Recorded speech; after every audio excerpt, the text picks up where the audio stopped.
Welcome to the Embodiment podcast. This show is for you if you see the body as more than a brain taxi. It's for people interested in coming home to the body as a holistic aspect of who we are and how we live. Episodes contain practical tips, exercises you can take away, and interviews with embodiment specialists from around the world. I'm your host, Mark Walsh.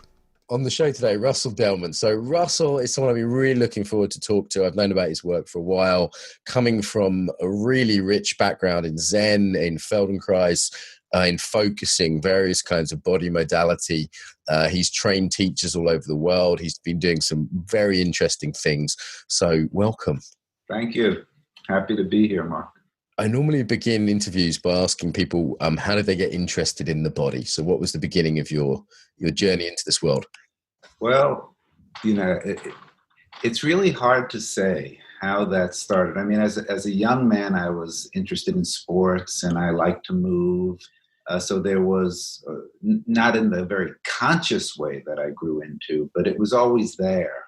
And I also think there was a link, believe it or not, to my mother, where when I was very young, she was kind of a psychic woman who was also challenged, manic depression, things like that. And I used to rub her legs because she used to say, that's the only thing that calms me down. I'd rub her calves and her feet.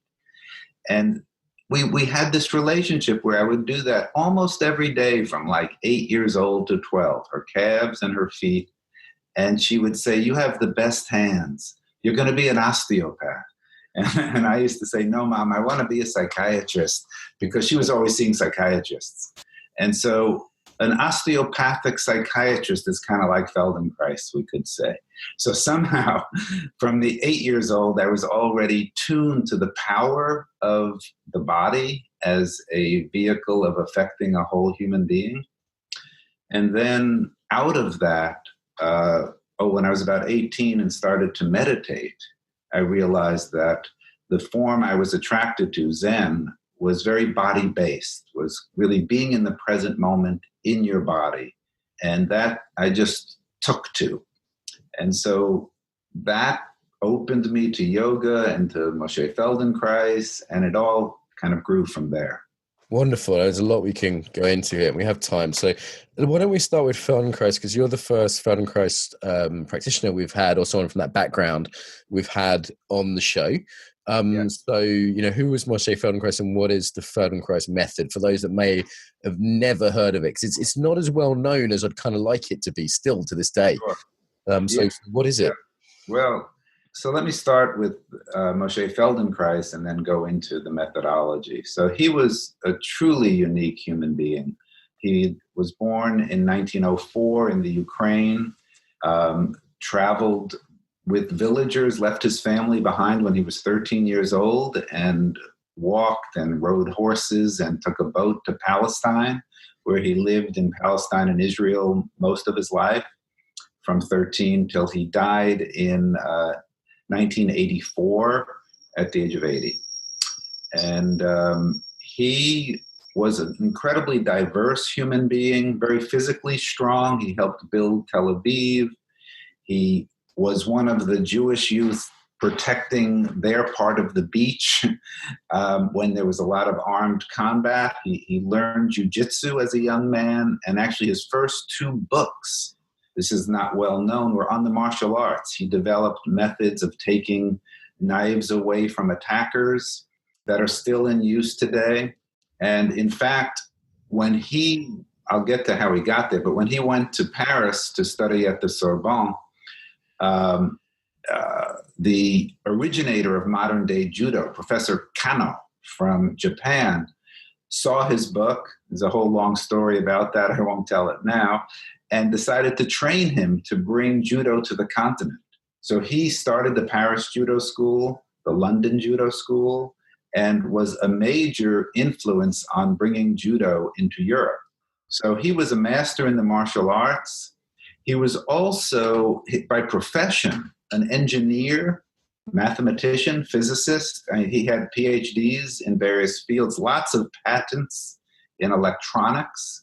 He worked in the Curie laboratory in Paris in radioactive research, escaped when the Nazis came in with heavy water from that research and escaped to England and lived there working in the war effort with a group of scientists. So an amazing background. It's an incredible life. When you hear his bio, it's almost like it's not true, is it? It's really unbelievable life this guy had. Like one of the first, if not the first, black belt in Europe, and crazy stuff in the war and Israel. And it's just like a hell of an adventure.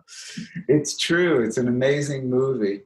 So he was very brilliant in terms of his command of the sciences, very physical, and that's fairly unique to have somebody so competent mentally and so competent physically, and was also had an interest in spirituality. His both his grandfathers were famous rabbis in the old country, and although he was not religious himself, he was interested in the Kabbalah, the ancient traditions, and eventually into Gurdjieff and movements of consciousness. So all of that was living together in him.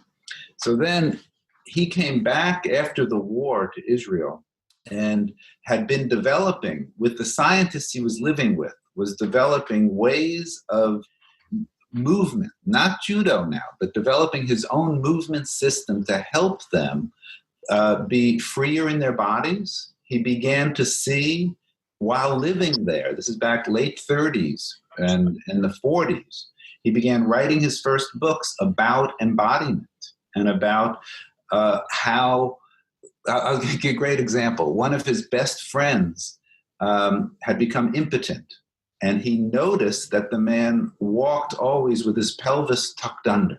And he gave him certain lessons, both with his hands and through movement, to get him mobile in his pelvis. And as all great stories go, he ended up very functional sexually. His wife was very happy. And it was an example of Feldenkrais's thinking when he was still functioning as a scientist, but getting into the power of bodily movement and bodily awareness. So when he went back to Israel, his first job was with the budding Israeli Air Force, but he started to work privately with clients and to develop classes in what came to be called the Feldenkrais method. He didn't start it as the Feldenkrais method. He was helping people. And then, much to the dismay of his mother, who was an old painter in Israel at this time, he gave up his work in the world of science and in the world of the Air Force and devoted himself to teaching people with his hands and with his voice. And the method, I feel in some ways is coming of age now. There's been yoga seems to be kind of really taking it on board, and various movement disciplines. And it's quite a unique method. And as you say, whether it's a hands-on body work or it's a class, there's two forms, right? The hands-on body work and then the class format, the awareness through movement formats. It's not like you're prodding and poking people or stretching or getting them to stretch. Quite the opposite. When I first did a class 10 years ago, I was shocked at how slow I had to go, and it was used. I was used to martial arts, and it was more, go strong and hard, and it was less effort and slower. And you can help clarify this maybe, but for me, what's beautiful and unique about it is that it's working primarily with awareness rather than stretching or trying to improve meridians or some sort of other method. Yeah, it's really somewhat unique in that way, Mark, that Feldenkrais realized that the main work was, we could look at it in two ways. One is with awareness. The other is with the human nervous system, the human brain, and its capacity for learning new patterns of movement. Yeah. You learn those new patterns with awareness, because if you don't have awareness, you have to repeat the old patterns of breathing, of sitting, of standing, of walking. So what he realized, and he ended up calling the movement work awareness through movement. And there are thousands of awareness through movement lessons. When you go to a Feldenkrais teacher, you will be doing one lesson, but it'll be one of a big library of potential lessons. Many of them are very small, subtle, slow movements. Some of them are faster. There's even eventually judo rolls or standing on your head. But mostly it's learning to tune in very intimately and deeply with your own physicality and bringing presence to movement. And then with the hands-on work, which is called functional integration, the practitioner, you have your clothes on, and the practitioner is very gently using their hands to do two things again. One, show your nervous system alternative patterns of movement. And two, helping you be aware of the possibilities of moving differently. Mm-hmm. And the two legs the work stands on. So this is, I mean, I just want to underline this because you can stretch a muscle for a long, long time and, maybe see a little bit of improvement. But I've done single ATM lessons from the internet that lasted an hour, which is, pretty typical as far as I can tell. And I've done some classes in person, but also just a bunch that I've downloaded as podcasts. There's a great lady in America who does them. And all of a sudden I went from sort of hardly being at a back bend to really having like a kind of advanced yogic back bend, or from barely touching my toes to having my palms on the floor. Like really quite significant differences that my kind of yoga friends would be struggling maybe for years of stretching and pulling. And I'm, and that's just on the physical level, seeing an outcome. It's like, wow, I could turn to face that wall and now I can turn to face a whole 90 degrees more. It's really quite astounding sometimes from these lessons. Yeah. It really is. I'm so glad you've had those experiences, because it's hard for people to understand just verbally that there's a real difference working where in the foreground is the musculoskeletal system, or in the foreground is the way the nervous system learns and moves. Yeah. When you're focusing, I mean, it's beautiful to stretch. It can be beautiful to run. It can be beautiful to do all sorts of things for your muscles. And I don't at all put down other systems. Yoga is beautiful. Going to the gym for some people is great. So there's many approaches, but there's something unique about prioritizing the patterns of movement in the nervous system and prioritizing awareness.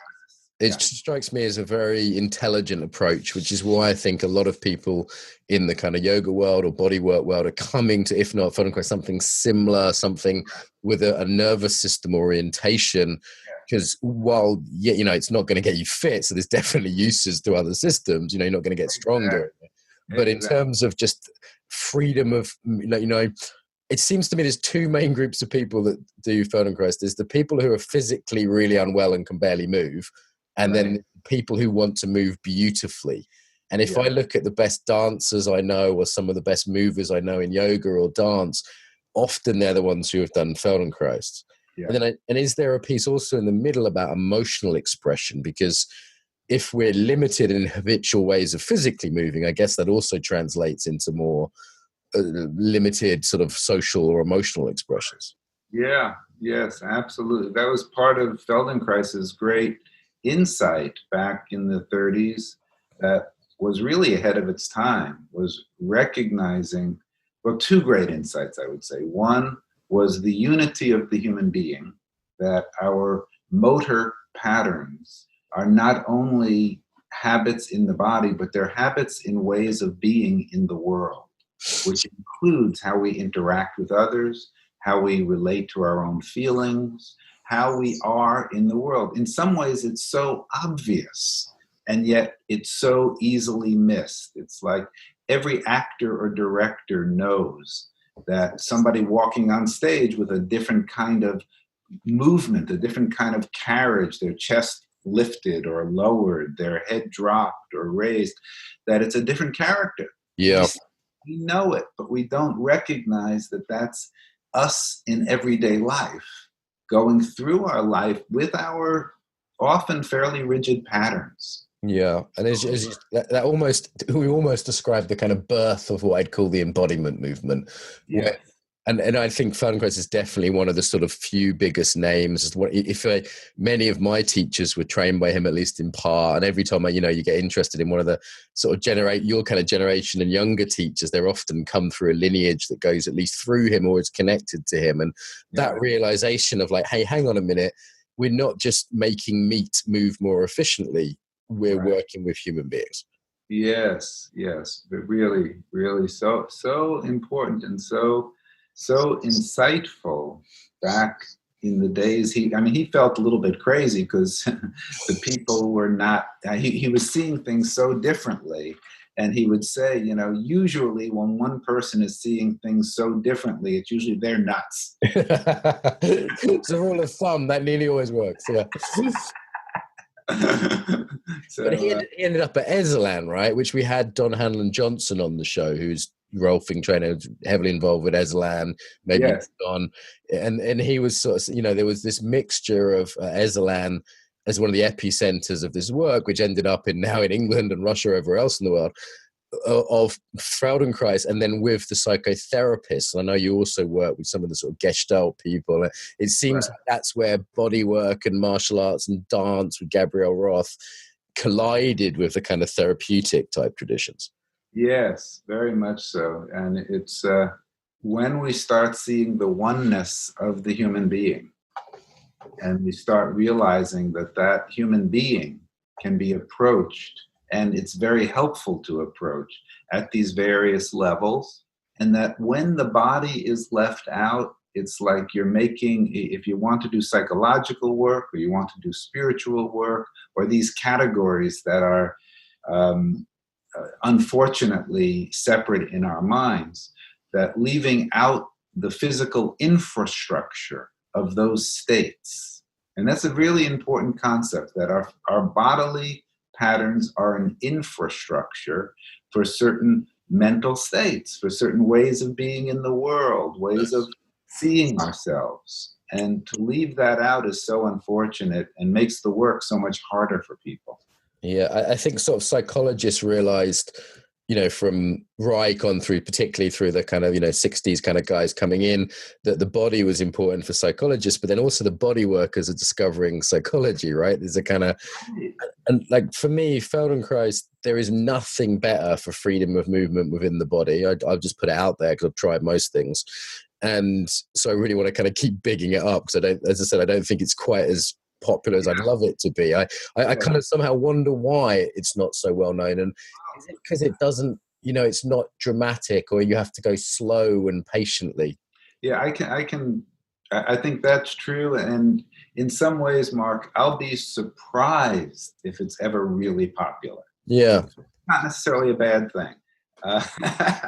It doesn't get the buzz of a yoga class, or like, why is it not huge when it works so well? I find it hard to understand. It's working really counterculturally, especially today, in terms of speed, doing things really fast, getting a quick result. And that's why a lot of the more power yogas are even getting more popular than some of the original yogas. Yeah.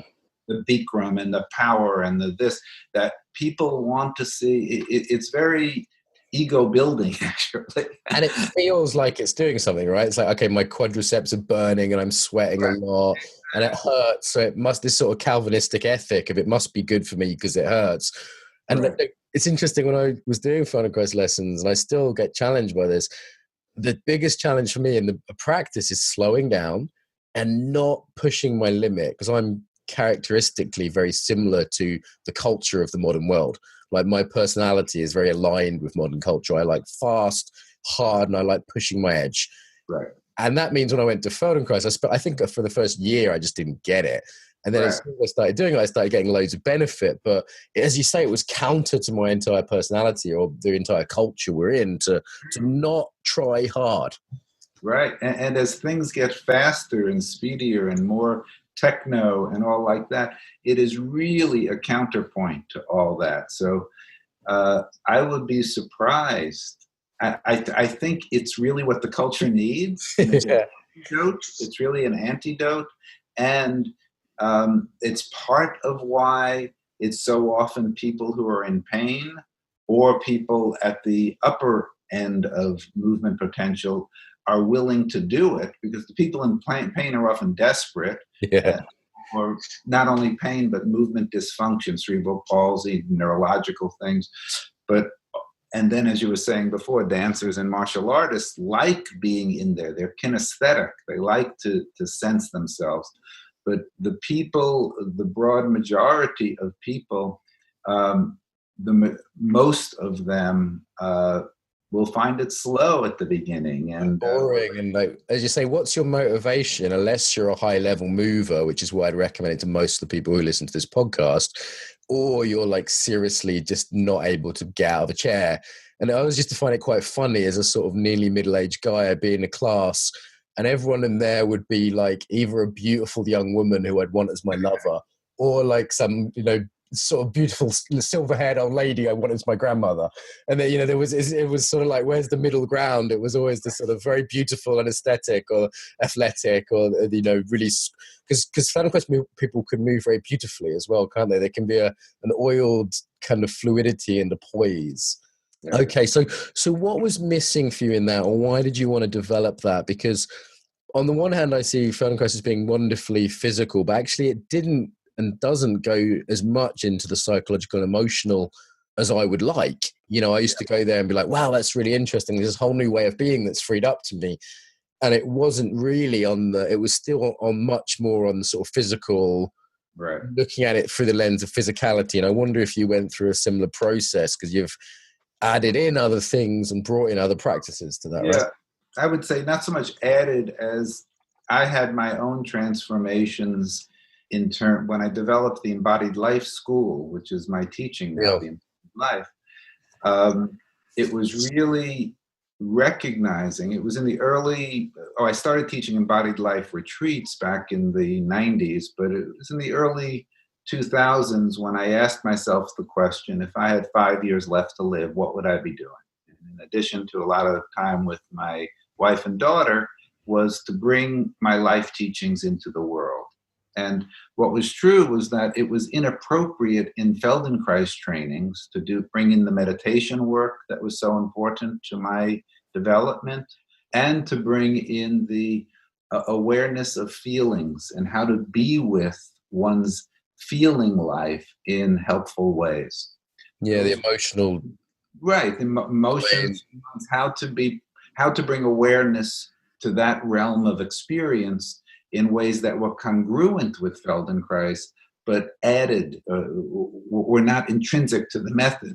Yeah. I realized that I was teaching all this in my retreats, but I couldn't teach it in my Feldenkrais trainings. So then I made the transition to creating the Embodied Life trainings, the mentorship programs, I call them. And there we do a lot of sitting meditation, we do Feldenkrais movement, and we learn ways of communicating with our inner world through awareness and communicating with others through awareness. So those are the key pieces that were missing for me. It's essential, in my opinion, well, that's a little grandiose. Let's say it like this. For people who are attracted to a really integrated way of working, learning to sit quietly with yourself, which is sometimes called meditation, is really important. Learning not to be moving, not to be doing, but to be noticing what comes when you're pausing your activity. Really important for peace in the world. So that's one side. Another side is being able to be present with the challenging feelings that we all have at different times, and how they live in our body, and how to bring a combination of language and bodily sensation together so that there's a unity between our cognitive and our emotional life and our physical life, that they're living as one experience. And when that's true, when the mental function, the emotional function, and the physical function are all integrated in a single moment, they tend to unwind in the body, in the emotions, and in the imagery. So it's actually a holistic way of helping life to get unstuck and move forward. So when I saw all that, and focusing was helpful with that, Gestalt work was helpful with that, I realized, oh my God, I can't bring this gift to my students in the traditional Feldenkrais form, as brilliant as it is. And yeah. Great to do a Feldenkrais training. Yeah. But to bring my life teaching together, these other two legs needed to be there, the meditation leg and how to communicate internally and externally in a holistic way. Yeah, it makes a lot of sense to me. I think I'm glad we've said some good things about Feldenkrais, and I also wouldn't just be happy with it as a solo practice, because for me, I'd say the same of yoga as well. Yes, it's great to have a mindful movement practice, and Feldenkrais is certainly that. But then there's also like, okay, when you're really sitting, you notice the kind of subtler movements of the mind that you might not notice if you were doing mindful martial arts or yoga or Feldenkrais or anything else. And then there's the emotional sense, which is generally, ignored by most of the Eastern practices. They're sort of, the martial arts say about emotions, try not to have them. And it's very difficult to notice your subtle emotion of sadness when your hamstrings are screaming from an intense hot yoga class. And then, so it's tuning into the emotional domain. And then there's bringing that socially, right? I mean, tell me if I'm wrong, but it seems like you do some kind of communication, like listening, because it's one thing getting present with the body, but then there's like, if we can't bring that into the social domain, Russell, what's the point? Do you know what I mean?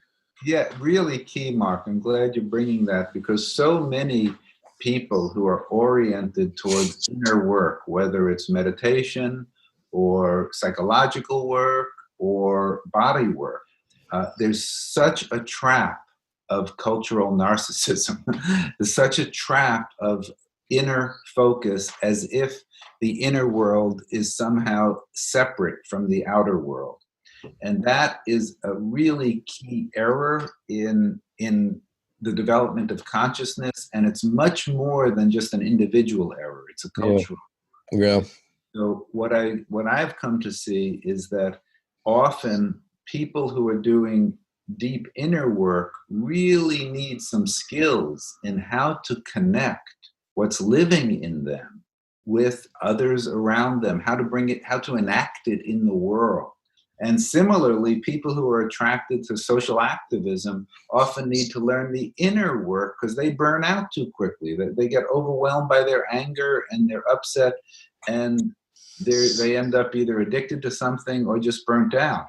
So finding how we can have all of that living together, that it's not enough for most of us just to have it inside, but to find means for bringing it out. And it's not spontaneous. Some of the really developed meditation teachers I know are terrible communicators. Yeah. You can meditate for a long time or do yoga for a long time, get very present. Maybe you're doing embodied work, getting very sort of structurally free and aligned, but still just not be able to take that into a conversation. Right. Socially skilled, or sometimes just not even a decent human being in terms of the interactions, let alone a sort of socially engaged human being who's involved in some kind of positive work in the world. And as you say, it can work the other way too. You can have those who are massively engaged in the world. Like I've met, I've done quite a lot of workshop with activists, and just very emotionally unaware or emotionally badly self-regulated or not present to themselves at all, because everything's about the external world and pointing the finger outside. And if anything, I think the modern time is about bringing these together. I'm seeing more sort of socially engaged somatics. I'm seeing meditation tents during activists kind of activities. It feels like, while in a way kind of your generation and before it split them off, it feels like the young people younger than me are very much putting them back together. Yes. Yeah. It's part of the zeitgeist, part of the spirit of the times, is this kind of integration. I'm just one small piece of something that's much larger, that is current for the world. That just as the world is dissembling in so many ways, there's the counterforce of integration that's also here. And it's pretty fascinating to have, the planet in such disarray and the politics in such disarray, and there are these small groups all over the world that are beginning to integrate aspects of developing humanity that have been separate in the past. And I mean, to give you due credit here, you're certainly one of the few, though, that's doing what I'd call a truly integrated mindfulness I agree. approach. Like, I see great meditation schools, I see great bodywork schools, I see some social stuff, like this circling movement's really cool, and it's like relational kind of listening. But I don't really see, and it's my vision to make a place in London where this happens, but I don't really see very few schools that are doing, I remember once I was at a meditation retreat And after 3 days, the teacher said, everyone stand up and walk around and look at each other. And people were freaking out and crying and saying they would never come back. I'm like, we're literally just walking in a room together. Do you know what I mean? And it's like, I don't think many schools integrating these different levels of interior, emotional, body, and relational, and maybe if you look at it as a fifth level, social as well as relational, in terms of social interaction and the wider world. So it's really cool that you've been doing that. That's why you've been on my radar for a while, because I was saying, is anyone doing this? And people were saying, oh yeah, there's this guy called Russell that does something kind of a bit similar. Yeah, great. Yeah. So what does that look like in terms of, like, if you're doing a workshop? I saw you just did one in Boulder recently, or will be doing one on your website about like connecting to the external world, like how do you do, because you could live in a rarefied bubble in California or Boulder or Brighton or Byron Bay or, these beautiful places we like to live because we don't want to feel totally alone. But, we can be in these rarefied bubbles while Theresa May is the prime minister and Brexit is happening and Donald Trump is happening. And, like Australia, I believe, also has just an awful racist prime minister. So it's kind of like, on the one hand, we're these small communities and we're doing something which, for the first time in human history, is bringing together an integration of these things, which is so cool. But on the other hand, we're in this just terrifying backdrop. Right. How do we engage with that? I don't know. I'm just putting it out there. Like, how does that juxtaposition even work in 2018? Right. Well, one of the things, so different layers. One of the things I think of, Mark, is how important it is for people who are doing this awareness, this inner awareness work, to not only open their hearts to the world, but actually get grounded in their bodies, get centered in their bodies, because we need the infrastructure of our embodiment. Martial artists know this, to feel secure, to feel I can handle difficult interactions. I can breathe and hear somebody who is, in my case, somebody who is a real Trump fan. How do I listen well so they can feel really heard? And I can notice my reactivity, but be grounded enough, present enough, that I'm not just, when we don't become two televisions looking at each other, yelling at each other, which is what usually passes for conversation. Yeah, I mean, the left's as guilty as that as the right, for sure. Exactly. So who's going to be first? The left, for sure, yeah. So my question is always, who is going to lay down their arms first? Who is going to understand before being understood? To do that, our embodiment can give us great skills like breathing, like grounding, like finding our center, so that when we can notice our reactivity, it doesn't take us over as easily. So these are actually social skills. Yeah. We work with, in my seminars, we actually work directly with these, and sometimes actually use asking people to come up with situations in which they tend to be activated, tend to be reactive, role play them. Okay, what's it like to be connected to yourself and in this situation? Then in some seminars, like the one you referenced in Boulder, I'll actually work directly with social justice and communication strategies, how actually to listen, how to speak your truth once you've understood the other person's reality. So sometimes that'll be a focus. More often, it's a focus on the first, on developing the capacity to withstand challenging moments without either getting hard or exiting emotionally or physically. Yeah. It strikes me, and really that's the real deal these days. I have very little tolerance anymore but I mean, everything's got its place. I don't want to be a critic too much. And given where we're at in the world today, my tolerance for practices which don't engage socially, I just kind of think, why? Like, it just seems like a kind of narcissistic kind of circle jerk. If all we're doing is going into the body, if all we're doing is getting more and more present, which is beautiful, and hell, it feels really good, but then it's like, what's the point in feeling really good in a world that's burning? It doesn't make much sense to me anymore. Right. Also, one of the surprising gifts of developing consciousness is it doesn't end up feeling good just to feel good. Right. And it's a surprise because you go, oh wow, I got my body feeling good. I got things going. Then you start realizing as any sense of separation becomes more painful as you get over the ordinary insecurities and get over the ordinary challenges. You actually don't just end up blissful, you end up with different challenges. One of my teachers says hurts more, bothers you less. And I think it's worth saying the second bit too, or else people get disheartened, right? Because you actually hurt more with awareness practices, right? You don't hurt less, you hurt more. But it's kind of like, okay, ow, that really hurts. But I don't have to go drink a load of beer, which is what I used to do at 18 or whatever it is. Right. And you're able to, especially as your meditation practice grows, able to have perspective that you can notice the pain and not be lost in it. You can be present for it, also find your lightness, also find other states are there simultaneously. So you're not only in your painful state. And that kind of perspective is so key for developing humanity. That's really nice. That's really nice. So is there anything you'd like to talk about today before we move towards wrap up? Let's see. The other aspects of the work that you haven't covered. I mean, there's almost certainly some good stories about Moshe Feldenkrais, but I don't know if you want to go there or not. Anything you want to talk about at all?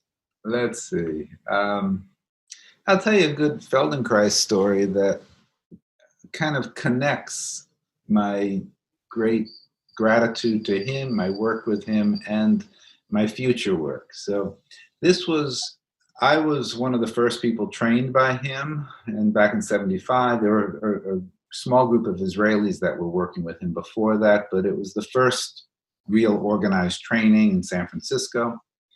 And I got quite close to him after the training. My wife did his second training, and I was kind of helping give private lessons there and things like that. And he had his first stroke in 1981, after the second year of that second training. And I went to Israel to actually give him Feldenkrais lessons. And it was a profound time, of course. We spent a few weeks where I'd give him actually 2 lessons a day.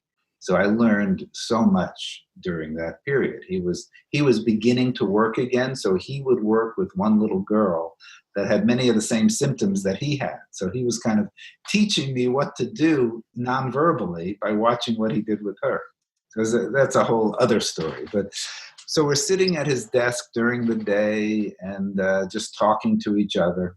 And I had gone down to this place where people did Feldenkrais lessons for 30 years. Now they were doing them with a recording, which he did for many. He would watch them. He'd make recordings and watch them move and then revise the recordings. He did this for many years. So watching the people move, I was shocked that after the class, when they would get on the bus, they were just as aggressive as the other Israelis. They were just as pushy. And yeah, I've worked out there a lot. That rings bells.